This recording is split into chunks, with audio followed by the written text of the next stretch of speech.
ਸਤਨਾਮ ਵਾਹਿਗੁਰੂ ਸਾਹਿਬ ਜੀ।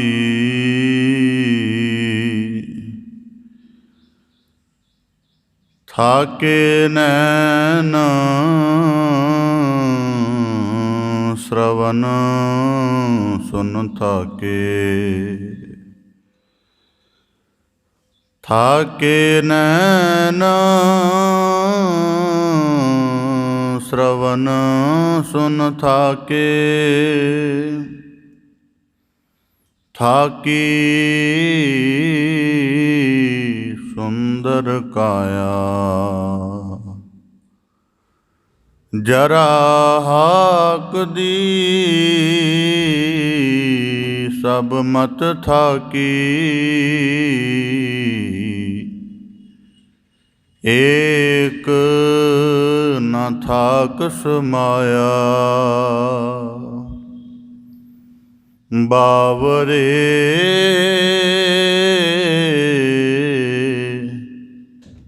ਬਾਵਰੇ ਤੈ ਗਿਆਨ ਵਿਚਾਰ ਨ ਪਾਇਆ, ਬਿਰਥਾ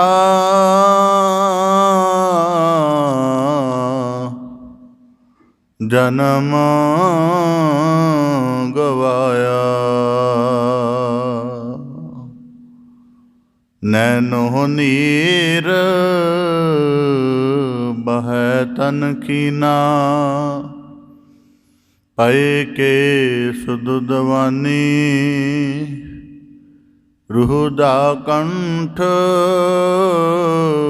ਸ਼ਬਦ ਨਹੀਂ ਉਚਰੈ, ਅਬ ਕਿਆ ਕਰਹਿ ਪਰਾਨੀ, ਫਰੀਦਾ ਅੱਖੀਂ ਦੇਖ ਪਤੀਣੀਆਂ, ਸੁਣ ਸੁਣ ਰੀਣੇ ਕੰਨ,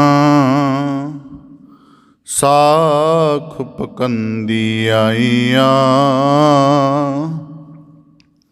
ਹੋਰ ਕਰੇਂਦੀ ਵਨ,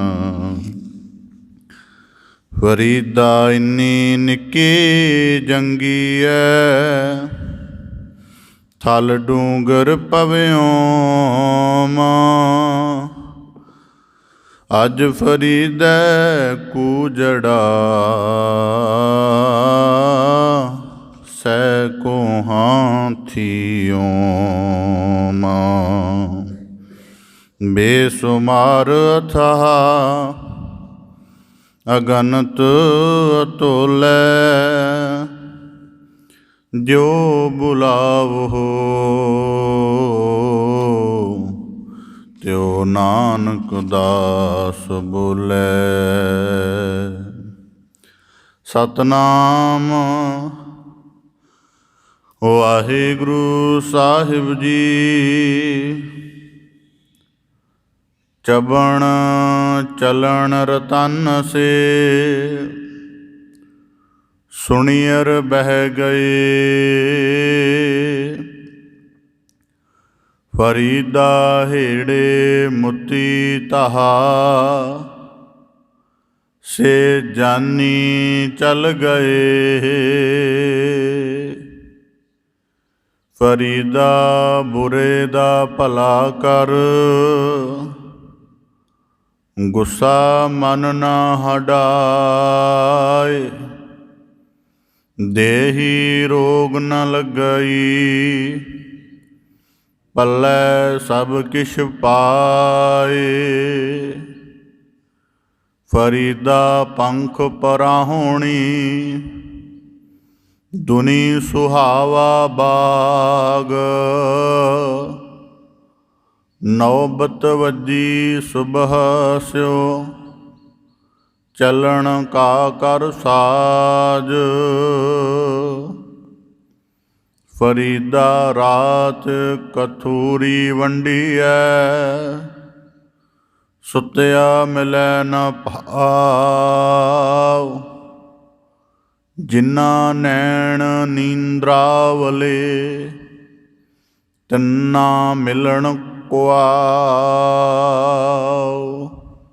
ਵਾਹਿਗੁਰੂ ਜੀ ਕਾ ਖਾਲਸਾ, ਵਾਹਿਗੁਰੂ ਜੀ ਕੀ ਫਤਿਹ। ਧੰਨ ਧੰਨ ਸਤਿਗੁਰੂ ਗੁਰੂ ਗਰੀਬ ਨਿਵਾਜ, ਪਤਿਤ ਪਾਵਨ ਅੰਤਰਯਾਮੀ, ਅਗੰਮ ਅਗੋਚਰ ਪਾਰ ਬ੍ਰਹਮ ਪਰਮੇਸ਼ਵਰ,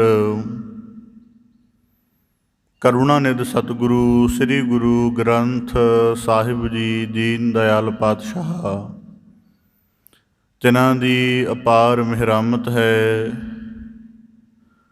ਜੋ ਸਤਿਗੁਰੂ ਸਾਹਿਬ ਜੀ ਨੇ ਸਾਨੂੰ ਸਭ ਨੂੰ ਆਪਣੀ ਮਿਹਰ ਭਰੀ ਕਰੁਣਾ ਭਰੀ ਨਦਰ ਕਰਕੇ ਆਪਣੀ ਪਾਵਨ ਪਵਿੱਤਰ ਮੁਬਾਰਕ ਚਰਨ ਸ਼ਰਨ ਹਜ਼ੂਰੀ ਦੇ ਅੰਤਰਗਤ ਸਤਸੰਗਤ ਰੂਪ ਵਿੱਚ ਜੁੜਨ ਦਾ ਅਮੋਲਕ ਅਵਸਰ ਬਖਸ਼ਿਸ਼ ਕੀਤਾ ਹੈ। ਆਪ ਜੀ ਬੜੇ ਸੁਭਾਗਸ਼ਾਲੀ ਹੋ ਜੋ ਸਤਿਗੁਰੂ ਕੀ ਬਖਸ਼ਿਸ਼ ਨੂੰ ਮਾਣਦਿਆਂ ਹੋਇਆਂ ਸਤਸੰਗਤ ਰੂਪ ਵਿੱਚ ਜੁੜ ਬੈਠ ਕੇ ਸ਼ਬਦ ਦੇ ਕੀਰਤਨ, ਸ਼ਬਦ ਦੇ ਵਿਚਾਰ ਅਭਿਆਸ ਨਾਲ ਜੁੜ ਕੇ ਆਪਣੇ ਮਨੁੱਖਾ ਜੀਵਨ ਨੂੰ ਅਧਿਆਤਮਕ ਅਰਥਾਂ ਵਿੱਚ ਸਫਲ ਕਰਨ ਦਾ, ਸਕਾਰਥ ਕਰਨ ਦਾ ਨਿਰਮਲ ਯਤਨ ਕਰ ਰਹੇ ਹੋ ਜੀ। ਇਸ ਯਤਨ ਦੇ ਅੰਤਰਗਤ ਆਪ ਜੀ ਭਗਤ ਸਿਰਮੌਰ ਗੰਜ ਏ ਸ਼ਕਰ ਬਾਬਾ ਸ਼ੇਖ ਫਰੀਦ ਸਾਹਿਬ ਜੀ, ਤਿਨਾਂ ਦੇ ਸ਼ਲੋਕਾਂ ਦੀ ਪਾਵਨ ਲੜੀਵਾਰ ਵਿਚਾਰ ਸ਼ਰਵਣ ਕਰ ਰਹੇ ਹੋ ਜੀ। ਪਾਵਨ ਬਾਣੀ ਦੀ ਲੜੀਵਾਰ ਵਿਚਾਰ ਦੇ ਨਾਲ ਜੁੜਨ ਦਾ ਯਤਨ ਕਰੀਏ। ਵਿਚਾਰ ਪ੍ਰਾਰੰਭ ਕਰਨ ਤੋਂ ਪਹਿਲਾਂ ਬੜੇ ਅਦਬ ਸਹਿਤ ਉਚਾਰਨ ਕਰੋ ਜੀ। ਸਤਿਨਾਮ ਸ੍ਰੀ ਵਾਹਿਗੁਰੂ ਸਾਹਿਬ ਜੀ। ਚੱਬਣ ਚਲਣ ਰਤਨ ਸੇ ਸੁਣੀਅਰ ਬਹਿ ਗਏ। ਬਾਬਾ ਫਰੀਦ ਸਾਹਿਬ ਜੀ ਅੱਜ ਦੇ ਇਸ ਪਾਵਨ ਸ਼ਲੋਕ ਦੁਆਰਾ ਜੀਵਨ ਦਾ ਸਾਰਾ ਸਿਲਸਿਲਾ ਕਿਵੇਂ ਬਤੀਤ ਹੁੰਦਾ ਹੈ, ਜੀਵਨ ਦਾ ਸੂਰਜ ਕਿਵੇਂ ਹੌਲੀ ਹੌਲੀ ਅਸਤ ਹੁੰਦਾ ਹੈ, ਜੀਵਨ ਦਾ ਚਮਕਦਾ ਹੋਇਆ ਦਿਨ ਕਿਵੇਂ ਸੰਧਿਆ ਦੇ ਹਨੇਰੇ ਵਿੱਚ ਤਬਦੀਲ ਹੋ ਜਾਂਦਾ ਹੈ, ਜੀਵਨ ਦੇ ਵਹਿਣ ਦਾ ਜੀਵਨ ਦਾ ਜੋ ਵਹਿਣ ਹੈ ਇੱਕ ਨਦੀ ਵਾਂਗ, ਉਹ ਕਿਵੇਂ ਆਖਰ ਸੁੱਕ ਜਾਂਦਾ ਹੈ, ਜੀਵਨ ਦੀ ਬਹਾਰ ਕਿਵੇਂ ਸਿਮਟ ਜਾਂਦੀ ਹੈ।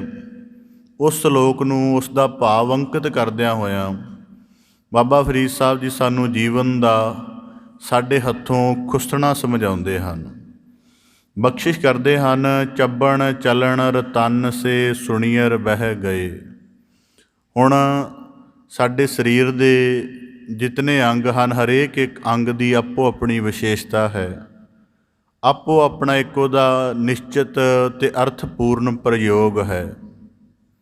ਕਿਸੇ ਵੀ ਅੰਗ ਦੀ ਅਣਹੋਂਦ ਹੋ ਜਾਏ, ਨਕਾਰਾ ਹੋ ਜਾਏ ਜਾਂ ਉਹਦੇ ਤੋਂ ਰਹਿਤ ਹੋ ਜਾਈਏ ਤਾਂ ਜੀਵਨ ਜਿਹੜਾ ਹੈ ਦੁਖਦ ਲੱਗਣ ਲੱਗ ਪੈਂਦਾ, ਭਾਰੀ ਲੱਗਣ ਲੱਗ ਪੈਂਦਾ। ਹੁਣ ਆਮ ਕਰਕੇ ਬਾਬਾ ਫਰੀਦ ਸਾਹਿਬ ਜੀ ਜ਼ਿਕਰ ਕਰਦੇ ਹਨ ਕਿ ਜੀਵਨ ਦਾ ਪ੍ਰਮੁੱਖ ਤੌਰ 'ਤੇ ਜਿਹੜਾ ਸਿਲਸਿਲਾ ਚੱਲਦਾ ਉਹ ਕਿਹਦੇ 'ਤੇ ਆਧਾਰਿਤ ਹੈ। ਆਖਦੇ ਹਨ ਚੱਬਣ ਦਾ ਭਾਵ ਹੈ ਕਿ ਸਰੀਰ ਦਾ ਉਹ ਹਿੱਸਾ ਜਿਹਦੇ ਨਾਲ ਚੱਬਣ ਦਾ, ਖਾਣ ਆਦਿਕ ਦਾ ਕਾਰਜ ਕੀਤਾ ਜਾਂਦਾ, ਭਾਵ ਕਿ ਦੰਦ ਆਦਿਕ।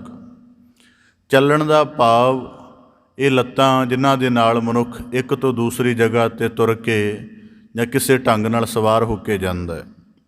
ਰਤਨ ਦਾ ਭਾਵ ਕਿ ਇਹ ਨੇਤਰ ਜਿਨ੍ਹਾਂ ਦੁਆਰਾ ਸਾਰੀ ਸ੍ਰਿਸ਼ਟ ਨੂੰ, ਸਾਰੇ ਬ੍ਰਹਿਮੰਡ ਨੂੰ ਨਿਹਾਰਦੇ ਹਾਂ। ਸੁਣੀਅਰ ਦਾ ਭਾਵ ਕੰਨ।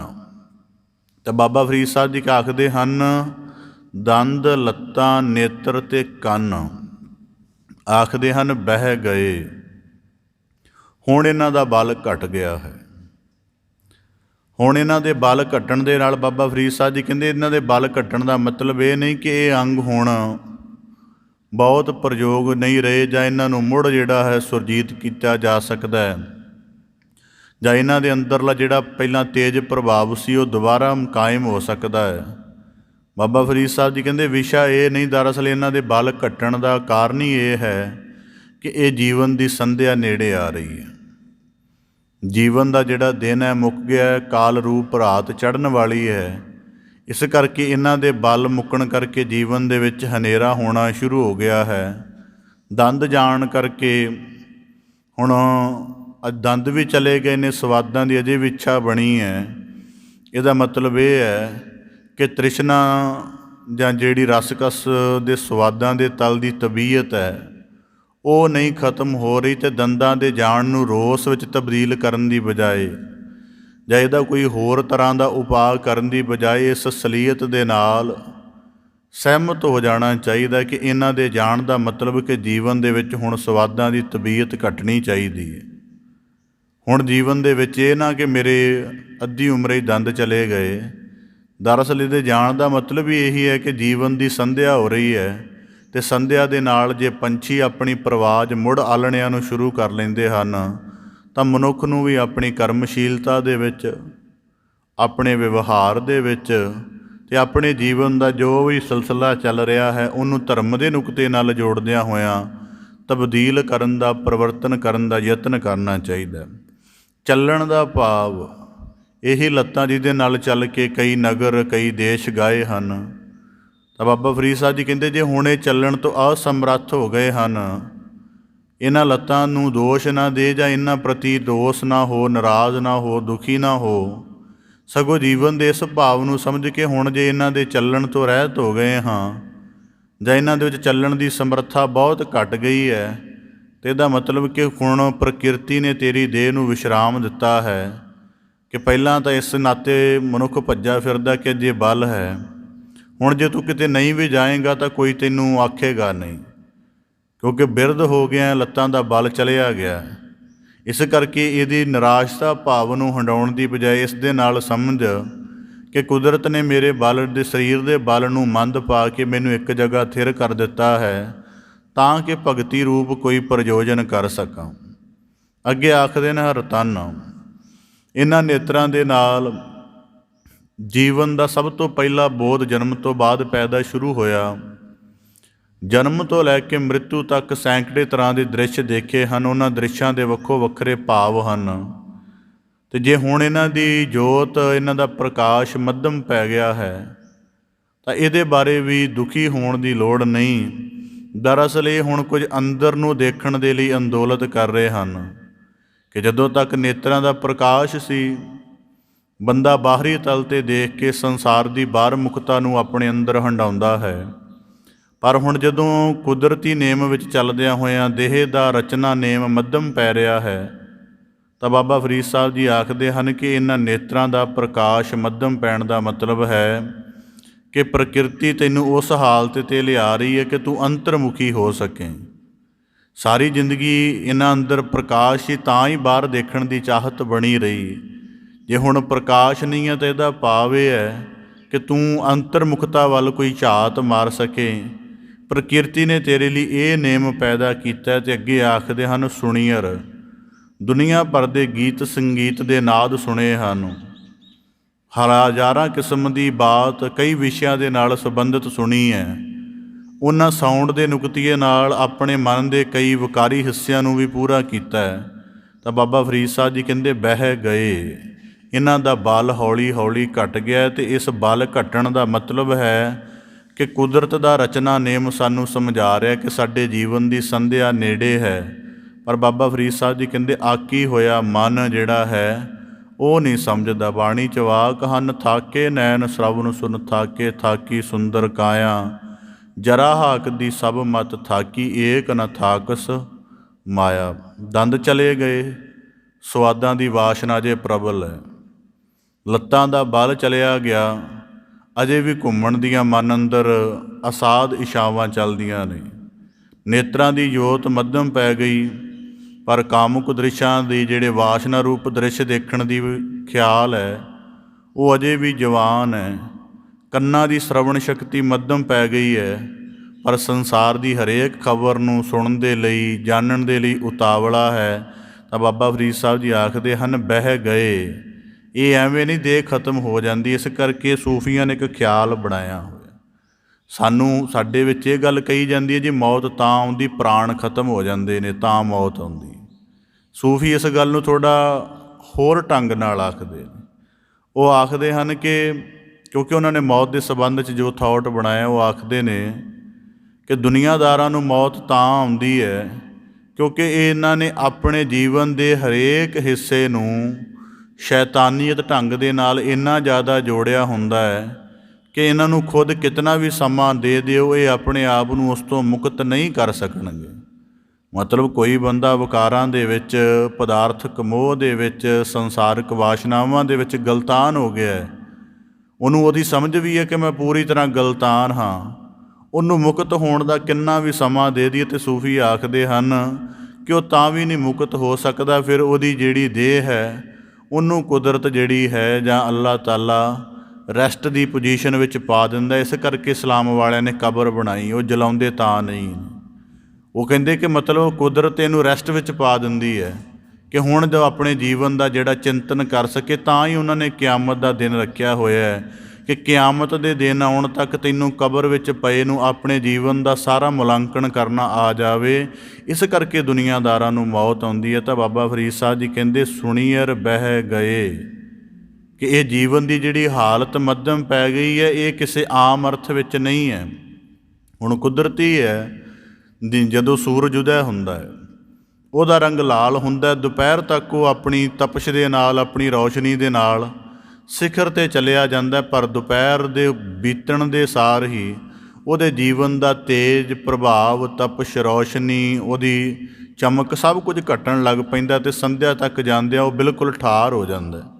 ਬਾਬਾ ਫਰੀਦ ਸਾਹਿਬ ਜੀ ਇਸੇ ਤਰ੍ਹਾਂ ਜ਼ਿਕਰ ਕਰਦੇ ਹਨ ਕਿ ਜਦੋਂ ਜੀਵਨ ਉਦੈ ਹੋਇਆ, ਇਹਨਾਂ ਸਾਰੇ ਕਰਮ ਇੰਦਰੀਆਂ ਦੇ ਵਿੱਚ ਕਿੰਨਾ ਤੇਜ ਸੀ। ਨਜ਼ਰ ਹਜ਼ਾਰਾਂ ਮੀਲਾਂ ਤੱਕ ਦੇਖ ਲੈਂਦੀ ਸੀ, ਚੱਲਣ ਦੀ ਸਮਰੱਥਾ ਕਰੋੜਾਂ ਮੀਲਾਂ ਤੱਕ ਚਲੀ ਜਾਂਦੀ ਸੀ, ਸੁਣਨ ਦੀ ਸਮਰੱਥਾ ਕਈ ਮੀਲਾਂ ਤੋਂ ਆਵਾਜ਼ ਦੀ ਪਛਾਣ ਕਰ ਲੈਂਦੀ ਸੀ, ਨੇਤਰਾਂ ਦੇ ਦ੍ਰਿਸ਼ ਦੁਆਰਾ ਕਈ ਤਰ੍ਹਾਂ ਦੀ ਚੀਜ਼ਾਂ ਦੀ ਸ਼ਨਾਖਤ ਕਰ ਲੈਣਾ ਸਭ। ਪਰ ਬਾਬਾ ਫਰੀਦ ਸਾਹਿਬ ਜੀ ਕਹਿੰਦੇ ਬਹਿ ਗਏ। ਹੁਣ ਇਹ ਹੌਲੀ ਹੌਲੀ ਆਪਣੇ ਅਸਲ ਸਥਾਨ 'ਤੇ ਆ ਗਏ ਹਨ ਅਤੇ ਇਹਨਾਂ ਦਾ ਬਲ ਮੰਦ ਪੈ ਗਿਆ ਹੈ। ਤਾਂ ਬਾਬਾ ਫਰੀਦ ਸਾਹਿਬ ਜੀ ਆਖਦੇ ਹਨ ਹੇੜੇ ਮੁੱਤੀ ਧਾਹਾ ਸੇ ਚਾਨੀ ਚੱਲ ਗਏ। ਇਹਨਾਂ ਕਰਮ ਇੰਦਰੀਆਂ ਦਾ ਬਲ ਇਕੱਲਾ ਮੱਧਮ ਨਹੀਂ ਪਿਆ। ਹੁਣ ਇਸ ਬਲ ਮੱਧਮ ਪੈਣ ਦੇ ਨਾਲ ਜਦੋਂ ਇਹ ਸਰੀਰ ਦੇ ਸਾਰੇ ਕਰਮ ਇੰਦਰੀ ਬਿਲਕੁਲ ਬਲ ਤੋਂ ਖਾਲੀ ਹੋ ਜਾਣਗੇ ਅਤੇ ਇਹਨਾਂ ਦੇ ਵਿੱਚੋਂ ਜਿੰਦ ਨਿਕਲੇਗੀ। ਤਾਂ ਕਹਿੰਦੇ ਹੇੜੇ ਮੁੱਤੀ ਧਾਹਾ ਸੇ ਜਾਨੀ ਚੱਲ ਗਏ। ਅਤੇ ਇੰਝ ਕਹਿੰਦੇ ਜਿਹੜਾ ਜੀਵਨ ਵਸਾਉਣ ਵਾਲਾ ਜਿੰਦ ਰੂਪ ਮਾਲਕ ਹੈ, ਉਹ ਜਦੋਂ ਇਹਦੇ ਵਿੱਚ ਰੁਖਸਤ ਹੋ ਗਿਆ, ਪਹਿਲਾਂ ਵੀ ਕੀਮਤ ਘਟੀ ਇਹਨਾਂ ਦੀ ਬਲ ਮੱਧਮ ਪੈਣ ਕਰਕੇ। ਹੁਣ ਜਦੋਂ ਬਿਲਕੁਲ ਹੀ ਇਹਦੇ ਅੰਦਰੋਂ ਜਿੰਦ ਚਲੀ ਗਈ ਤਾਂ ਇਹਨਾਂ ਗਿਆਨ ਇੰਦਰੀਆਂ ਦੇ ਅੰਦਰ ਇਹ ਕੇਵਲ ਧਾਹਾ ਦੇ ਯੋਗ ਰਹਿ ਜਾਣਗੇ, ਕਿਉਂਕਿ ਇਹਨਾਂ ਨੂੰ ਵਸਾਉਣ ਵਾਲਾ ਜਾਨੀ ਭਾਵ ਉਹ ਆਤਮ ਸਰੂਪ ਇਹਦੇ ਵਿੱਚੋਂ ਚਲਾ ਗਿਆ। ਇਸ ਕਰਕੇ ਬਾਬਾ ਫਰੀਦ ਸਾਹਿਬ ਜੀ ਨੇ ਇਸ ਸ਼ਲੋਕ ਨੂੰ ਜੀਵਨ ਦੀ ਕੰਟੀਨਿਊਟੀ ਵਾਲੀ ਅਸਲੀਅਤ ਨਾਲ ਜੋੜਿਆ ਹੈ। ਅਸੀਂ ਮੌਤ ਦੇ ਪਰਸਪੈਕਟਿਵ ਨੂੰ ਦੇਹ ਦੀ ਸਮਾਪਤੀ ਦੇ ਉਸ ਪਲ ਦੇ ਨਾਲ ਹੀ ਹੰਡਾਉਂਦੇ ਹਾਂ ਜਦੋਂ ਬਿਲਕੁਲ ਪ੍ਰਾਣ ਰੁਕ ਜਾਂਦੇ ਨੇ। ਪਰ ਜਿਹੜਾ ਵੈਰਾਗੀ ਪੁਰਖ ਹੁੰਦਾ ਹੈ, ਉਹ ਜੀਵਨ ਦੀ ਰਿਐਲਿਟੀ ਨੂੰ ਹਰੇਕ ਸਵਾਸ ਦੇ ਨਾਲ, ਇਸ ਕਰਕੇ ਗੁਰਮਤਿ ਦੇ ਵਿੱਚ ਦੁਪੱਖਤਾ ਵਾਲੀ ਬੰਦਗੀ ਕਹੀ ਜਾਂਦੀ ਹੈ। ਦੁਪੱਖਤਾ ਵਾਲੀ ਬੰਦਗੀ ਦਾ ਮਤਲਬ ਹੈ ਕਿ ਇੱਕ ਪਾਸੇ ਸਵਾਸ ਦਾ ਭਗਤੀ ਦੁਆਰਾ ਪ੍ਰਯੋਗ ਕਰਕੇ ਸਫਲ ਕਰਨਾ, ਪਰ ਦੂਜੇ ਪਾਸੇ ਉਸੇ ਸਵਾਸ ਦਾ ਆਪਣੇ ਅੰਦਰ ਚਿੰਤਨ ਧਾਰਨ ਕਰਨਾ ਕਿ ਭਾਵੇਂ ਮੈਂ ਆਪਣੇ ਸਵਾਸ ਨੂੰ ਸਫਲਾ ਕਰ ਲਿਆ ਹੈ ਭਗਤੀ ਜਾਂ ਧਰਮ ਦੇ ਸ਼ੁਭ ਕਰਮ ਦੇ ਨਾਲ, ਪਰ ਇਹ ਇੱਕ ਸਵਾਸ ਦਾ ਘਟਨਾ ਮੈਨੂੰ ਮ੍ਰਿਤੂ ਦੇ ਨੇੜੇ ਵੀ ਲਿਜਾ ਰਿਹਾ ਹੈ। ਇਹਨੂੰ ਬੰਦਗੀ ਦਾ ਦੋਪੱਖੀ ਸਰੂਪ ਆਖਦੇ ਹਨ। ਇਸ ਕਰਕੇ ਕਈ ਵਾਰੀ ਆਪ ਜੀ ਨੂੰ ਬੰਦਗੀ ਵਾਲੇ ਐਸੇ ਪੁਰਖ ਮਿਲਣਗੇ ਜੀ, ਅਸੀਂ ਕੀਰਤਨ ਵੀ ਸੁਣਦੇ ਹਾਂ, ਕਥਾ ਕੀਰਤਨ ਨਿਤਨੇਮ ਸਾਰਾ ਕੁਝ ਚੱਲਦਾ, ਪਰ ਸਾਨੂੰ ਮੌਤ ਵਾਲੀ ਗੱਲ ਨਹੀਂ ਕਰਨੀ ਚਾਹੀਦੀ। ਉਹ ਜਦੋਂ ਅਸੀਂ ਕਰ ਰਹੇ ਹਾਂ ਜੀ, ਫਿਰ ਮੌਤ ਦੀ ਕਿਹੜੀ ਗੱਲ ਹੈ। ਕਈ ਐਸੇ ਬਹੁਤ ਮਿਲ ਜਾਣਗੇ ਤਾਂ ਫਿਰ ਠੀਕ ਹੈ, ਉਹਨਾਂ ਦਾ ਆਪਣਾ ਖਿਆਲ ਕਿਸੇ ਵੀ ਤਰੀਕੇ ਨਾਲ ਉਚਿਤ ਹੋ ਸਕਦਾ ਹੈ। ਪਰ ਜੇ ਗੁਰਬਾਣੀ ਦੇ ਦ੍ਰਿਸ਼ਟੀਕੋਣ ਅਨੁਸਾਰ ਦੇਖੀਏ ਤਾਂ ਦੁਪੱਖਤਾ ਹੰਡਾਉਣੀ ਪੈਂਦੀ ਹੈ, ਕਿਉਂਕਿ ਹੁਣ ਕੁਦਰਤੀ ਹੈ। ਹੁਣ ਜਿਵੇਂ ਲਾਇਕ ਬੱਚਾ ਇਮਤਿਹਾਨ ਵਿੱਚ ਬੈਠਾ ਹੁੰਦਾ, ਉਹਦੇ ਲਿਖਣ ਦੀ ਬੜੀ ਸਪੀਡ ਹੈ, ਉਹਨੂੰ ਪਤਾ ਹੈ ਕਿ ਮੈਂ 3 ਘੰਟੇ ਵਿੱਚ ਇਮਤਿਹਾਨ ਮੁਕੰਮਲ ਕਰ ਲੈਣਾ, ਪਰ ਫਿਰ ਵੀ ਬਾਰ-ਬਾਰ ਉਹ ਆਪਣੀ ਨਜ਼ਰ ਜਿਹੜੀ ਹੈ ਘੜੀ ਵੱਲ ਜਾਂਦਾ, ਉਹਨੂੰ ਪਤਾ ਕਿਤਨਾ ਸਮਾਂ ਬਾਕੀ ਰਹਿ ਗਿਆ। ਭਾਵੇਂ ਉਹਦੇ ਯਤਨ ਵਿੱਚ ਪੂਰੀ ਇਮਾਨਦਾਰੀ ਹੈ, ਪੂਰੀ ਇੱਕ ਚੇਤਨਤਾ ਹੈ, ਇਸ ਕਰਕੇ ਬਾਬਾ ਫਰੀਦ ਸਾਹਿਬ ਜੀ ਆਖਦੇ ਹਨ, ਚੱਬਣ ਚਲਣ ਰਤਨ ਸੇ ਸੁਣੀਰ ਬਹਿ ਗਏ। ਔਰ ਇੰਨਾ ਜ਼ਿਆਦਾ ਆਪਣੇ ਦੇਹ ਦੇ ਤਲ ਨੂੰ ਤੀਬਰਤਾ ਦੇ ਨਾਲ ਕੋਈ ਉੱਤਮ ਪੁਰਖ ਹੀ ਹੰਢਾ ਸਕਦੇ ਹਨ। ਸਾਨੂੰ ਤਾਂ ਕਈ ਵਰ੍ਹਿਆਂ ਇੱਕ ਦਹਾਕੇ ਬਾਅਦ ਜਾ ਕੇ ਪਤਾ ਲੱਗਦਾ ਹੈ ਕਿ ਸਾਡੇ ਸਰੀਰ ਦੀਆਂ ਕਿਹੜੀਆਂ ਹਾਲਤਾਂ ਵਿੱਚ ਪਰਿਵਰਤਨ ਹੋ ਗਿਆ। ਕੁਦਰਤੀ ਉਹਨਾਂ ਫਿਰ ਬਹੁਤ ਇੱਕ ਹੋਰ ਵੀ ਮਨੁੱਖ ਦੇ ਸਾਹਮਣੇ ਸਮੱਸਿਆ ਹੈ ਕਿ ਇਹ ਦੇਹ ਦੇ ਕਾਲ ਨੇਮ ਵਿੱਚ ਚੱਲ ਰਹੀ ਦੇਹ ਨੂੰ ਹਮੇਸ਼ਾ ਜਿਹੜਾ ਆਸਰੇ ਬੰਧਾਉਂਦਾ ਰਹਿੰਦਾ ਹੈ। ਚਿਹਰੇ 'ਤੇ ਝਮੜੀਆਂ ਦੀ ਝੁਰੜੀਆਂ ਦੀ ਆਮਦ ਹੋ ਗਈ ਹੈ, ਉਹਨੂੰ ਕਿਸੇ ਸੁੰਦਰਤਾ ਦੇ ਜਿਹੜੇ ਓੜ ਪੋੜ ਹੈ ਉਹਨਾਂ ਦੇ ਨਾਲ ਆਪਣੇ ਤੋਂ ਦੂਰ ਰੱਖਣ ਦਾ ਯਤਨ ਕਰਦਾ ਹੈ। ਜੀਵਨ ਦੇ ਵਿੱਚ ਜਿਹੜਾ ਕੇਸਾਂ ਦੇ ਉੱਪਰ ਚਿੱਟਾ ਰੰਗ ਉੱਤਰ ਆਇਆ ਹੈ ਧੌਲੇ ਭਾਵ ਵਾਲਾ, ਉਹਨੂੰ ਵੀ ਥੋੜ੍ਹਾ ਦੂਰੀ ਬਣਾ ਕੇ ਰੱਖਦਾ ਕਿ ਸ਼ਾਇਦ ਮੈਂ ਕਾਲ ਨੂੰ ਭੁਲੇਖਾ ਦੇ ਹੀ ਲਵਾਂ। ਇਸ ਕਰਕੇ ਬੰਦਾ ਕਈ ਬਹੁਤ ਘੱਟ ਬੰਦੇ ਹਨ ਜਿਹੜੇ ਰੋਜ਼ਾਨਾ ਇਸ ਪੱਖ ਤੋਂ ਚੇਤੰਨ ਰਹਿੰਦੇ ਹਨ।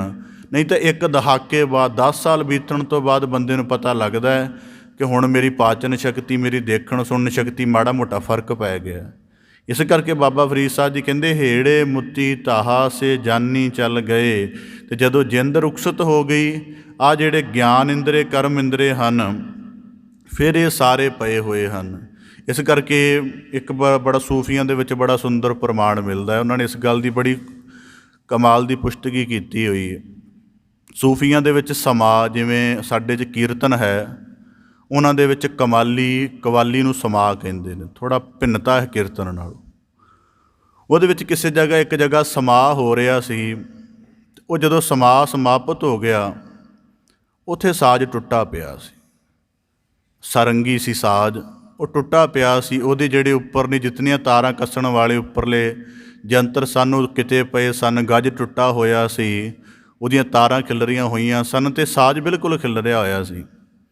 ਕੋਈ ਅਗਲੇ ਦਿਨ ਫਿਰ ਉੱਥੇ ਸੂਫੀ ਸਾਧਕ ਉਸੇ ਜਗ੍ਹਾ ਆਏ ਅਤੇ ਉਹ ਕਹਿਣ ਲੱਗੇ ਕਿ ਜਾਂ ਤਾਂ ਸਾਜਿੰਦੇ ਆਪਸ ਦੇ ਵਿੱਚ ਲੜ ਪਏ ਹੋਣਗੇ ਤਾਂ ਇਹ ਸਾਜ਼ ਟੁੱਟਿਆ, ਜਾਂ ਕਿਸੇ ਕਾਰਨ ਕੋਈ ਝਗੜਾ ਹੋਇਆ ਹੋਵੇਗਾ ਹੋਰ ਕਿਸੇ ਕਾਰਨ ਕਰਕੇ ਤਾਂ ਸਾਜ਼ ਤੋੜਿਆ, ਜਾਂ ਸਾਜ਼ ਵਰਤੋਂ ਯੋਗ ਰਿਹਾ ਹੋਵੇਗਾ। ਇਹ 3-4 ਕਾਰਨ ਹੀ ਹੋ ਸਕਦੇ ਨੇ। ਉਹਨਾਂ ਦੇ ਵਿੱਚ ਜਿਹੜਾ ਸਭ ਤੋਂ ਸਿਰਮੌਰ ਸੂਫੀ ਸੀ, ਉਹ ਉਹਨਾਂ ਦੀ ਬਾਤ ਸੁਣਦਾ ਰਿਹਾ। ਕਹਿਣ ਲੱਗਾ, ਨਾ ਤਾਂ ਇੱਥੇ ਝਗੜਾ ਹੋਇਆ, ਨਾ ਕਿਸੇ ਨੇ ਸਾਜ਼ ਤੋੜਿਆ।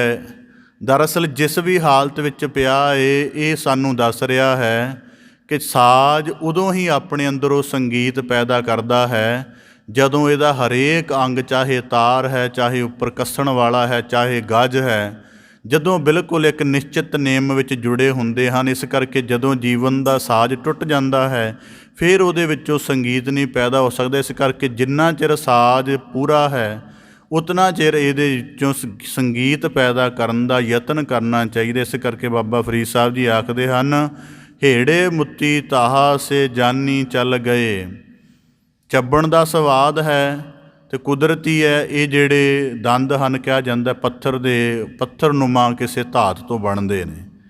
ਤਾਂ ਇਹਨਾਂ ਤੋਂ ਅੱਗੇ ਬੰਦਾ, ਇਹ ਤਾਂ ਦੇਹ ਦਾ ਭੌਤਿਕ ਜੀਵਨ ਹੈ ਨਾ, ਕਿ ਚੱਬਣ ਦਾ ਸਵਾਦ ਹੈ, ਪਰ ਇਹਦੇ ਤੋਂ ਅਗਲਾ ਇੱਕ ਜਿਹੜੀ ਸਵਾਦ ਦੀ ਟ੍ਰਾਂਡੈਂਸੀ ਚੱਲਦੀ ਹੈ, ਉਹ ਹੋਣੀ ਚਾਹੀਦੀ ਬੰਦੇ ਦੇ ਭਗਤੀ ਰਸ ਵਾਲੀ, ਕਿ ਬਿਨਾਂ ਕੁਝ ਚੱਬਿਆਂ, ਬਿਨਾਂ ਕੁਝ ਖਾਦਿਆਂ ਉਹਦੇ ਮੁੱਖ ਦੇ ਵਿੱਚ ਕੁਝ ਐਸਾ ਰਸ ਘੁਲੇ ਜਿਹੜਾ ਉਹਨੂੰ ਦੱਸੇ ਕਿ ਇਹਨਾਂ ਰਸਾਂ ਤੋਂ ਪਾਰ ਵੀ ਕੋਈ ਜੀਵਨ ਹੈ। ਜਿਵੇਂ ਬਾਬਾ ਫਰੀਦ ਸਾਹਿਬ ਜੀ ਨੇ ਕਿਹਾ ਨਾ ਕਿ ਸਭੇ ਵਸਤੂ ਮਿੱਠੀਆਂ ਰੱਬ ਨਾ ਪੁੱਜਣ ਤੁਧ। ਉਹ ਇਸ ਦੇਹ ਦੀ ਭੌਤਿਕਤਾ ਤੋਂ ਪਾਰ ਗਏ ਹਨ। ਜਿਵੇਂ ਅੱਗੇ ਉਹਨਾਂ ਕਿਹਾ ਚੱਲਣ ਦਾ ਉਹਨਾਂ ਨੇ ਚਿੰਤਨ ਕੀਤਾ ਹੋਇਆ ਸਲੋਕਾਂ ਦੇ ਵਿੱਚ ਹੀ ਮਿਲਦਾ ਹੈ। ਇੰਨੀ ਨਿੱਕੀ ਜੰਗੀ ਹੈ ਥਲ ਡੂੰਗਰ ਪਵਿਓਮ, ਅੱਜ ਫਰੀਦਾ ਕੂਜੜਾ ਸਹਿ ਕੋਹਾਂ ਥੀ ਓਮ। ਕਿ ਚੱਲਣ ਦਾ ਵੀ ਚਿੰਤਨ ਹੰਢਾਵੇ ਅਤੇ ਅੱਖਾਂ ਦਾ ਵੀ ਉਹਨਾਂ ਨੇ ਚਿੰਤਨ ਕੀਤਾ। ਬਾਣੀ ਦੇ ਅੰਦਰ ਜ਼ਿਕਰ ਕਰਦੇ ਹਨ ਕਿ ਇੰਨੀ ਲੋਇਣੀ ਦੇਖਦਿਆਂ ਕੇਤੀ ਚੱਲ ਗਈ, ਜਾਂ ਅੱਖੀ ਦੇਖ ਪਤੀਣੀਆਂ ਸੁਣ ਰੀਣੇ ਕੰਨ। ਇਸ ਕਰਕੇ ਬਾਬਾ ਫਰੀਦ ਸਾਹਿਬ ਜੀ ਆਖਦੇ ਹਨ, ਜੋ ਜੀਵਨ ਦਾ ਬਲ ਮੱਧਮ ਪੈ ਰਿਹਾ, ਦਰਅਸਲ ਬੰਦਗੀ ਦੇ ਪ੍ਰਯੋਜਨ ਦੇ ਨੇੜੇ ਲਿਜਾ ਰਿਹਾ ਹੈ। ਪਰ ਕਿਉਂਕਿ ਬੰਦੇ ਦੇ ਅੰਦਰ ਇਕੱਠਾ ਸੰਕਟ ਚੱਲ ਰਿਹਾ, ਜਿਵੇਂ ਅਸੀਂ ਬਾਣੀ 'ਚ ਕਲ ਕਲੇਸ਼ ਸ਼ਬਦ ਪੜ੍ਹਦੇ ਹਾਂ, ਉਹਦਾ ਭਾਵ ਇਹ ਹੈ ਕਿ ਇੱਕ ਪਾਸੇ ਰਿਐਲਿਟੀ ਚੱਲ ਰਹੀ ਹੈ ਇਹਦੇ ਸਾਹਮਣੇ, ਦੂਜੇ ਪਾਸੇ ਦੇ ਜੀਵਨ ਦੀ ਸੰਸਾਰਿਕ ਤਲ 'ਤੇ ਜੁੜੀ ਹੋਈ ਵਾਸਨਾ ਚੱਲ ਰਹੀ ਹੈ।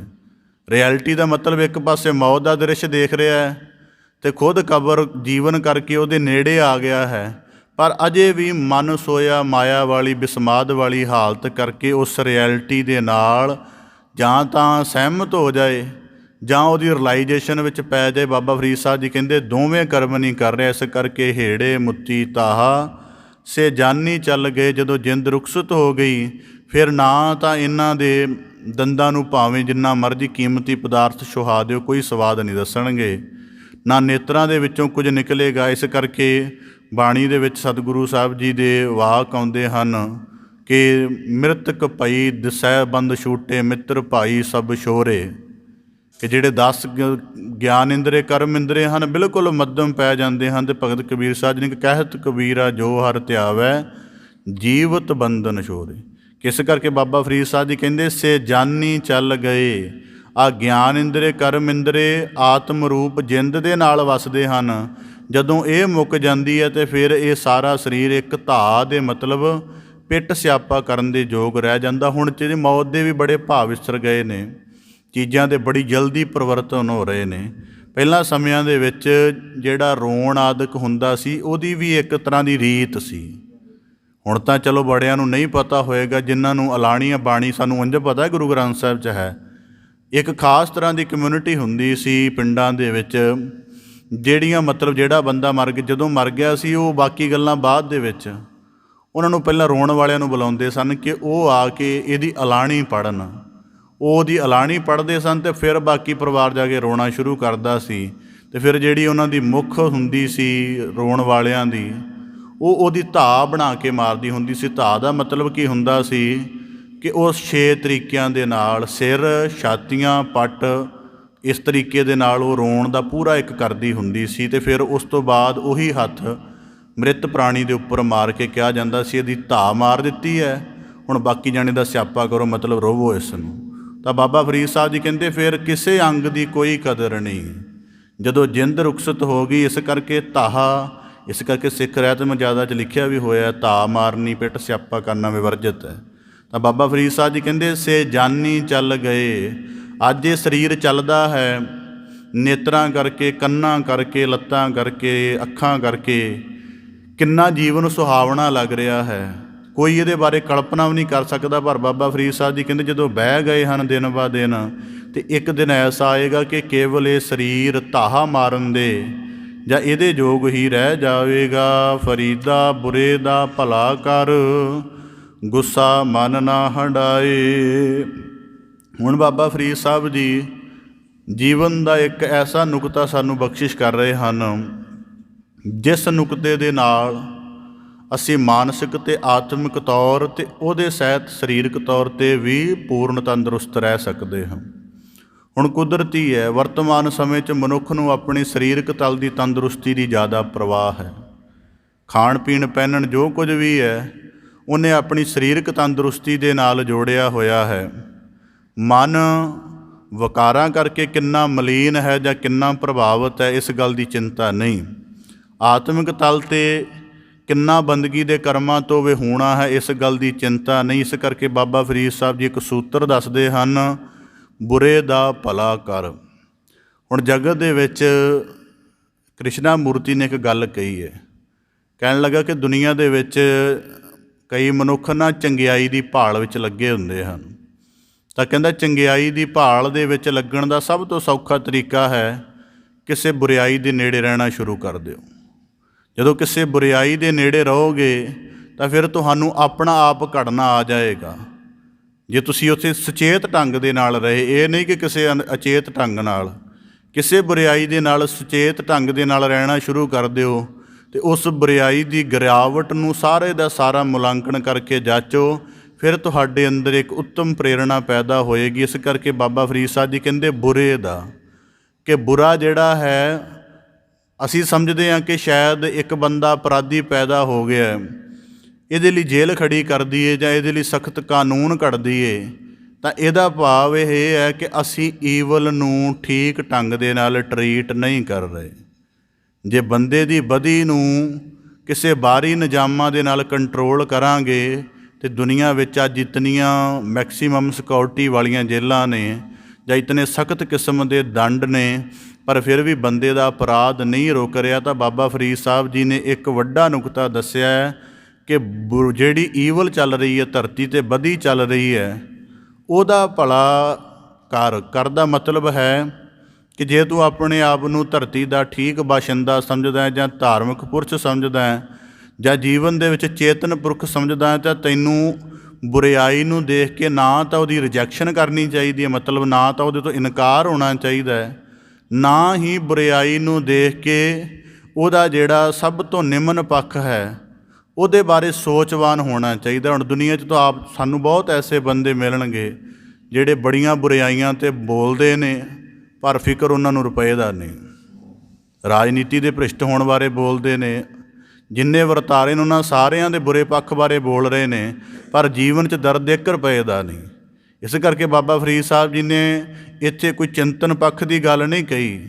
ਉਹਨਾਂ ਨੇ ਕਿਹਾ ਕਿ ਬਦੀ ਤੇਰੇ ਸਾਹਮਣੇ ਪਈ ਹੈ, ਜੇ ਤੂੰ ਚੇਤਨ ਹੈ ਤਾਂ ਤੇਰੇ ਕੋਲ ਫੋਰਸ ਹੈ, ਅਤੇ ਤੂੰ ਭਲੇ ਦੀ ਚੇਸ਼ਟਾ ਵੱਲ ਲੱਗ, ਗੁੱਸਾ ਮਨ ਨਾ ਹੰਡਾਏ। ਹੁਣ ਇਹਦੇ ਵਿੱਚ ਇਹ ਵੀ ਕਿਹਾ ਹੈ ਕਿ ਜਦੋਂ ਬੰਦਾ ਬਦੀ ਨੂੰ ਠੀਕ ਕਰਨ ਲੱਗਦਾ ਹੈ ਤਾਂ ਬਦੀ ਹਰ ਵਾਰੀ ਜਿਹੜਾ ਹੈ ਉਲਟ ਰੂਪ ਦੇ ਨਾਲ ਪੇਸ਼ ਆਉਂਦੀ ਹੈ। ਜਿਵੇਂ ਕਿਸੇ ਨਸ਼ਈ ਨੂੰ ਜਾਂ ਕਿਸੇ ਦੁਰਾਚਾਰੀ ਬੰਦੇ ਨੂੰ ਪ੍ਰੇਰਨਾ ਕਰੋਗੇ ਤਾਂ ਉਹ ਆਪਣੀ ਬਦੀ ਨੂੰ ਠੀਕ ਠਹਿਰਾਉਣ ਦੇ ਲਈ ਮੰਦ ਕਰਮ ਅਤੇ ਮੰਦ ਬਚਨ 'ਤੇ ਵੀ ਉਤਾਰੂ ਹੋਵੇਗਾ। ਪਰ ਬਾਬਾ ਫਰੀਦ ਸਾਹਿਬ ਜੀ ਕਹਿੰਦੇ ਜੇ ਇੰਝ ਹੀ ਚੱਲਦਾ ਰਹੇ ਤਾਂ ਫਿਰ ਜੀਵਨ ਦੇ ਵਿੱਚ ਜਿਹੜਾ ਹੈ ਸੱਤ ਨਹੀਂ ਕਾਇਮ ਹੁੰਦਾ। ਇਸ ਕਰਕੇ ਗੁੱਸਾ ਮਨ ਨਾ ਹੰਡਾਏ, ਕਿ ਬਦੀ ਦਾ ਜਦੋਂ ਪ੍ਰਤੀਕਰਮ ਆਉਣਾ ਹੈ ਤੇਰੇ ਵੱਲ, ਅਤੇ ਤੇਰੇ ਮਨ 'ਚ ਕ੍ਰੋਧ ਦੀ ਲਹਿਰ ਨਾ ਪੈਦਾ ਹੋ ਜਾਏ। ਇਸ ਕਰਕੇ ਬਾਬਾ ਫਰੀਦ ਸਾਹਿਬ ਜੀ ਕਹਿੰਦੇ ਬੁਰੇ ਦਾ ਭਲਾ ਕਰ। 3 ਚੀਜ਼ਾਂ ਬਾਬਾ ਫਰੀਦ ਸਾਹਿਬ ਜੀ ਨੇ ਸ਼ਲੋਕ ਵਿੱਚ ਕਹੀਆਂ ਨੇ। ਇੱਕ ਹੈ ਬੁਰੇ ਦਾ ਮਤਲਬ ਦੁਨੀਆ ਦੀ ਜਿੰਨੀ ਬਦੀ ਹੈ, ਚਾਹੇ ਉਹ ਚੋਰੀ ਹੈ, ਦੁਰਾਚਾਰ ਹੈ, ਅਪਰਾਧ ਹੈ, ਛਲ ਕਪਟ ਹੈ, ਜੋ ਕੁਝ ਵੀ ਹੈ। ਬਾਬਾ ਫਰੀਦ ਸਾਹਿਬ ਜੀ ਕਹਿੰਦੇ ਇਹ ਅੱਗੇ ਆਖਦੇ ਹਨ ਭਲਾ ਕਰ। ਹੁਣ ਬੰਦਾ ਕਹੇਗਾ ਕਿ ਦੁਨੀਆ ਵਿੱਚ ਤਾਂ ਇੰਨੇ ਤਰ੍ਹਾਂ ਦੀ ਬੁਰਿਆਈ ਹੈ, ਬੁਰਿਆਈ ਦੇ ਇੰਨੇ ਪੱਖ ਨੇ, ਅਤੇ ਮੇਰਾ ਫੋਰਸ ਤਾਂ ਇਹਨਾਂ ਦੇ ਸਾਹਮਣੇ ਬੜਾ ਛੋਟਾ ਹੈ, ਜਾਂ ਮੇਰੀ ਜਿਹੜੀ ਜੀਵਨ ਦੀ ਸਮਰੱਥਾ ਹੈ ਉਹ ਤਾਂ ਕਿਸੇ ਬੁਰਿਆਈ ਦੇ ਇੱਕ ਅੱਧੇ ਪੱਖ ਨੂੰ ਹੀ ਡੀਲ ਕਰ ਸਕਦੀ ਹੈ। ਤਾਂ ਬਾਬਾ ਫਰੀਦ ਸਾਹਿਬ ਜੀ ਨੇ ਕਿਹਾ, ਇਹ ਨਹੀਂ ਕਿਹਾ ਕਿ ਤੂੰ ਬਦੀ ਖਤਮ ਕਰ ਦੇ, ਉਹਨਾਂ ਨੇ ਕਿਹਾ ਕਿ ਇਹਨੂੰ ਭਲੇ ਦੀ ਪੋਜੀਸ਼ਨ ਵੱਲ ਲੈ ਕੇ ਜਾ। ਗੁਰੂ ਨਾਨਕ ਸਾਹਿਬ ਉਦਾਸੀਆਂ 'ਤੇ ਚੱਲੇ, ਅਤੇ ਗੁਰੂ ਨਾਨਕ ਸਾਹਿਬ ਦੀ ਜਿਹੜੀ ਮਹਾਸੁਰਤ ਦ੍ਰਿਸ਼ਟੀ ਰੂਪ ਹੈ ਉਹਦੇ ਸਾਹਮਣੇ ਸਾਰੇ ਜਗਤ ਦੇ ਅਪਰਾਧੀ ਪਏ ਨੇ।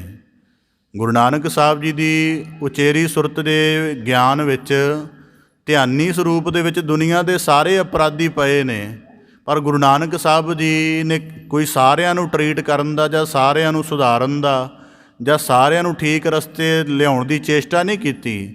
ਉਹਨਾਂ ਕਿਹਾ ਜੋ ਜੋ ਉਹਨਾਂ ਦੇ ਸੰਪਰਕ ਵਿੱਚ ਆਇਆ, ਕਿਉਂਕਿ ਸਾਡਾ ਜੀਵਨ ਵੀ ਇੱਕ ਨਿਸ਼ਚਿਤ ਸੀਮਾ ਵਿੱਚ ਹੈ, ਨਿਸ਼ਚਿਤ ਬਲ ਹੈ ਸਾਡਾ।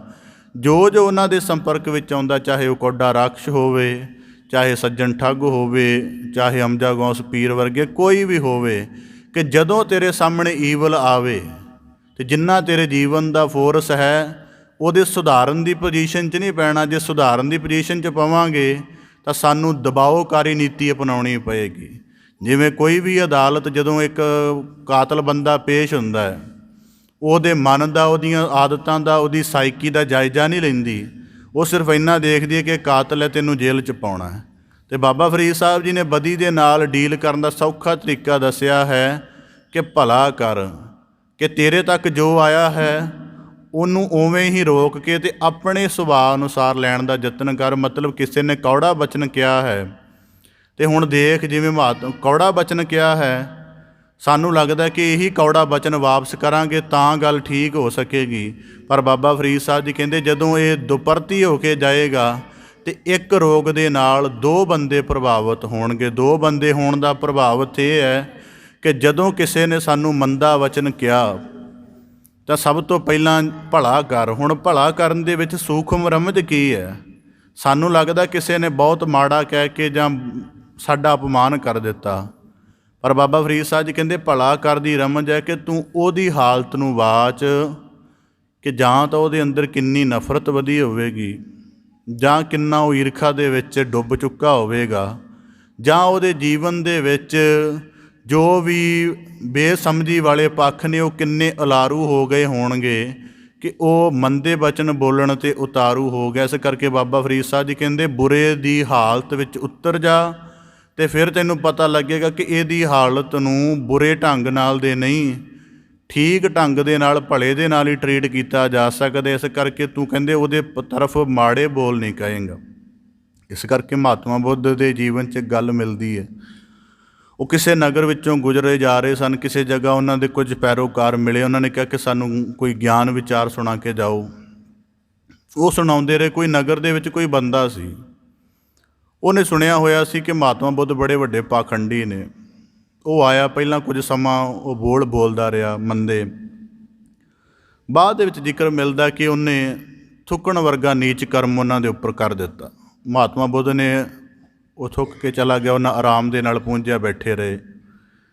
ਆਨੰਦ ਜਦੋਂ ਉਹਨਾਂ ਦਾ ਚਚੇਰਾ ਭਰਾ ਸੀ, ਜਦੋਂ ਸਾਰੀ ਸਭਾ ਵੀ ਚਲੀ ਗਈ, ਲੋਕ ਵੀ ਚਲੇ ਗਏ, ਤੇ ਆਨੰਦ ਨੇ ਕਿਹਾ, ਕਹਿਣ ਲੱਗਾ ਕਿ ਮਹਾਤਮਾ ਬੁੱਧ ਨੂੰ ਕਿ ਤਥਾਗਤ, ਕਿ ਠੀਕ ਹੈ ਕਿ ਸਾਡਾ ਜੀਵਨ ਬੜਾ ਸਾਧਿਆ ਹੋਇਆ, ਅਸੀਂ ਕਿਸੇ ਦੇ ਬਚਨਾਂ ਦਾ ਕੋਈ ਬੁਰਾ ਚੰਗਾ ਭਾਵ ਮਨ 'ਚ ਨਹੀਂ ਰੱਖਦੇ, ਪਰ ਜੀਵਨ ਦਾ ਇੰਨਾ ਅਪਮਾਨ ਸਹਿ ਜਾਣਾ ਵੀ ਮੈਨੂੰ ਲੱਗਦਾ ਉਚਿਤ ਨਹੀਂ ਹੈ ਇੱਕ ਜਿਉਂਦੇ ਇਨਸਾਨ ਦੇ ਨੁਕਤੇ ਤੋਂ। ਅਤੇ ਤੁਹਾਨੂੰ ਕੁਝ ਨਾ ਕੁਝ ਤਾਂ ਪ੍ਰਤੀਕਰਮ ਦੇਣਾ ਚਾਹੀਦਾ। ਚਾਹੇ ਉਹਨੂੰ ਨਹੀਂ ਦਿੱਤਾ, ਮੈਨੂੰ ਦੱਸ ਦਿਓ ਕਿ ਤੁਹਾਡਾ ਪ੍ਰਤੀਕਰਮ ਕੀ ਸੀ ਅਸਲ ਦੇ ਵਿੱਚ।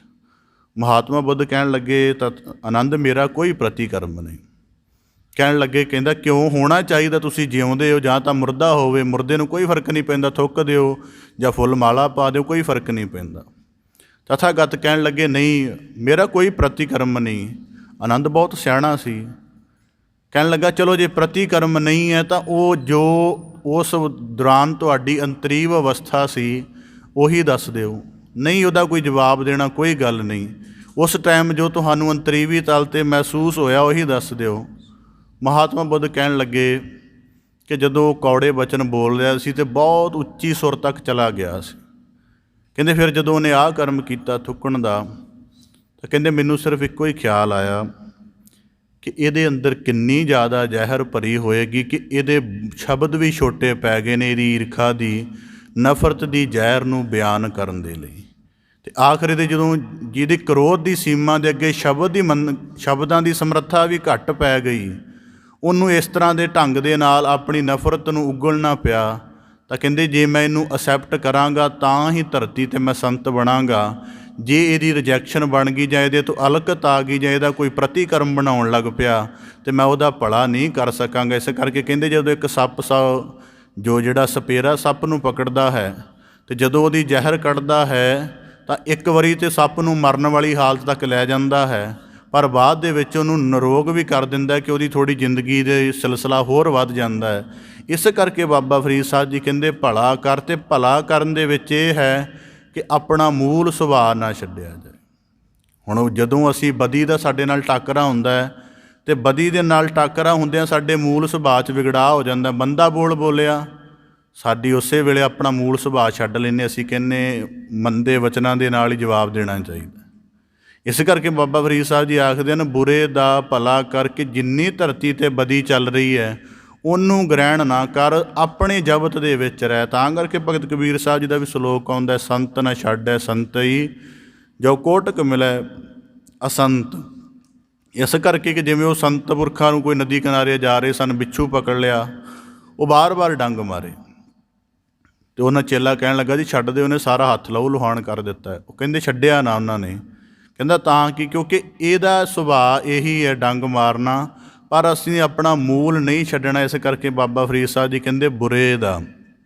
ਇਸ ਕਰਕੇ ਵਿਕਟਰ ਹਿਊਗੋ ਨੇ ਕਿਹਾ, ਕਹਿੰਦਾ ਦੁਨੀਆ ਦੇ ਵਿੱਚ ਅੱਧੇ ਅਪਰਾਧੀ ਖਤਮ ਹੋ ਸਕਦੇ ਨੇ ਜੇ ਅਪਰਾਧੀਆਂ ਦੇ ਵਿੱਚੋਂ ਜਿਹੜੀ ਸੁਸਾਇਟੀ ਹੈ ਆਪਣੀ ਸ਼ਮੂਲੀਅਤ ਨੂੰ ਪਛਾਣਨ ਦਾ ਯਤਨ ਕਰ ਦੇਵੇ ਕਿ ਕਿਸੇ ਅਪਰਾਧੀ ਦਾ ਜੀਵਨ ਘੜਨ ਦੇ ਵਿੱਚ ਸਾਡਾ ਜ਼ਿਆਦਾ ਕਿੰਨਾ ਯੋਗਦਾਨ ਹੈ। ਜਦੋਂ ਇਹ ਕਹਿੰਦਾ ਉਦੋਂ ਦੁਨੀਆ ਦੇ ਅਪਰਾਧੀ ਖਤਮ ਹੋ ਜਾਣਗੇ।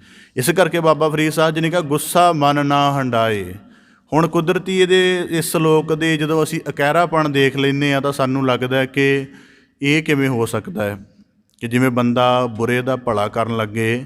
ਤਾਂ ਬਾਬਾ ਫਰੀਦ ਸਾਹਿਬ ਜੀ ਨੇ ਕਿਹਾ ਕਿ ਇਹ ਮਨੋਵਿਗਿਆਨਕ ਨੁਕਸ ਹੈ ਕਿ ਜਦੋਂ ਅਸੀਂ ਬੁਰੇ ਦੇ ਭਲੇ ਵੱਲ ਚੱਲਦੇ ਹਾਂ ਤਾਂ ਉਹਦਾ ਜੋ ਵੀ ਪ੍ਰਤੀਕਰਮ ਹੋਏਗਾ ਉਹ ਸਾਡੇ ਅੰਦਰ ਗੁੱਸਾ ਹੀ ਪੈਦਾ ਕਰੇਗਾ।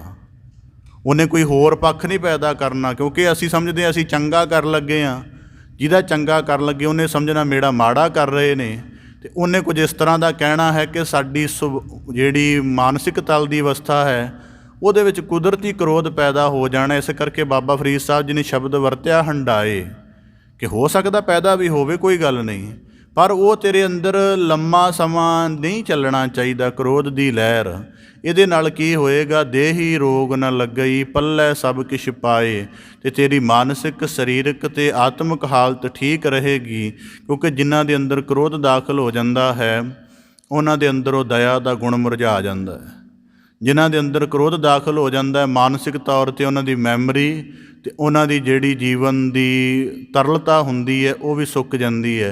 ਅਤੇ ਆਤਮਿਕ ਤੌਰ 'ਤੇ ਬੰਦਾ ਕੀਰਤਨ ਦੇ ਰਸ ਤੋਂ ਜਾਂ ਭਗਤੀ ਦੇ ਰਸ ਤੋਂ ਵਿਹੂਣਾ ਹੋ ਜਾਂਦਾ। ਤਿੰਨਾਂ ਪੱਧਰਾਂ 'ਤੇ ਹੀ ਕ੍ਰੋਧ ਦੇ ਨਾਲ ਬੰਦੇ ਦਾ। ਇਸ ਕਰਕੇ ਬਾਣੀ 'ਚ ਵਾਕ ਆਉਂਦਾ ਹੈ, ਕਾਮ ਕ੍ਰੋਧ ਕਾਇਆ ਕੋ ਗੱਲ ਹੈ, ਜਿਉਂ ਕੰਚਨ ਸੁਹਾਗਾ ਟਲ ਹੈ।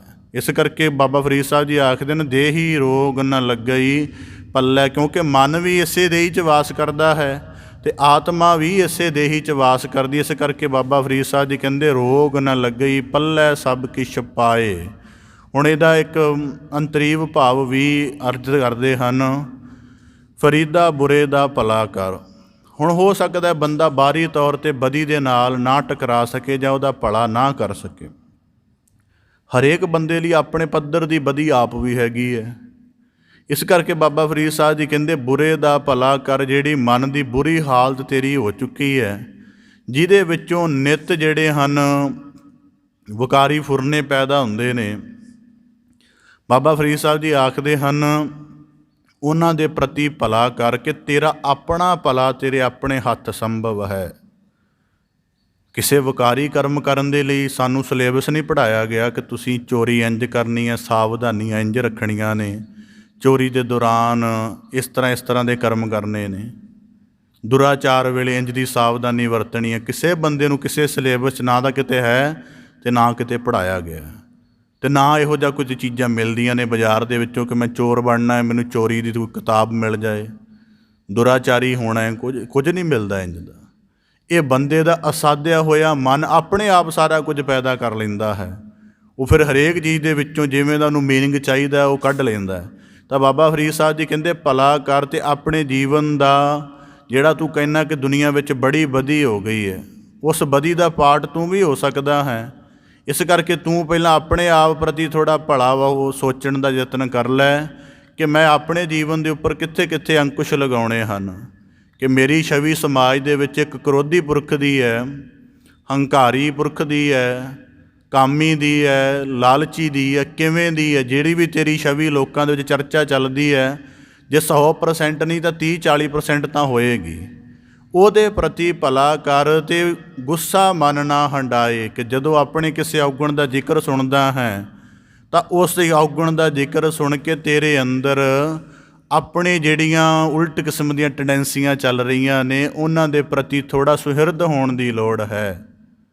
ਇਸ ਕਰਕੇ ਸੁਹਿਰਦ ਹੋਣ ਦੀ ਲੋੜ ਹੈ ਅਤੇ ਗੁੱਸਾ ਮਨ ਨਾ ਹੰਡਾਏ। ਤੈਨੂੰ ਇਹ ਲੱਗਦਾ ਹੋਏਗਾ ਕਿ ਮੇਰੇ ਕਿਸੇ ਔਗਣ ਦੀ ਚਰਚਾ ਕਰ ਰਹੇ ਨੇ ਅਤੇ ਮੇਰੇ ਨਾਲ ਮਾੜਾ ਕਰ ਰਹੇ ਨੇ, ਪਰ ਬਾਬਾ ਫਰੀਦ ਸਾਹਿਬ ਜੀ ਕਹਿੰਦੇ ਉਹਨਾਂ ਦੀ ਚਰਚਾ ਜਾਂ ਉਹਨਾਂ ਦਾ ਜ਼ਿਕਰ ਜਿਹੜਾ ਹੈ ਤੈਨੂੰ ਕ੍ਰੋਧ ਦੀ ਤਰਫ ਨਾ ਜਾਣਾ ਪਵੇ, ਤੈਨੂੰ ਭਲੇ ਦੀ ਤਰਫ ਲਿਜਾਵੇ ਕਿ ਉਹਨਾਂ ਦਾ ਸੁਹਿਰਦ ਹੋ। ਜਿਵੇਂ ਸ਼ੇਖ ਸਾਦੀ ਨੇ ਕਿਹਾ, ਉਹਨੇ ਆਪਣੀ ਕਿਤਾਬ ਬੋਸਤਾਂ ਦੇ ਵਿੱਚ ਕਿਹਾ, ਕਹਿੰਦਾ ਮੈਨੂੰ ਉਸ ਦੋਸਤ ਦੀ ਕੋਈ ਲੋੜ ਨਹੀਂ ਜਿਹੜਾ ਦੋਸਤ ਹੋਣ ਦੇ ਨਾਤੇ ਮੇਰੀਆਂ ਗਲਤ ਗੱਲਾਂ ਦੀ ਵੀ ਸਿਫਤ ਬਣਾ ਕੇ ਮੇਰੇ ਸਾਹਮਣੇ ਪੇਸ਼ ਕਰੇ।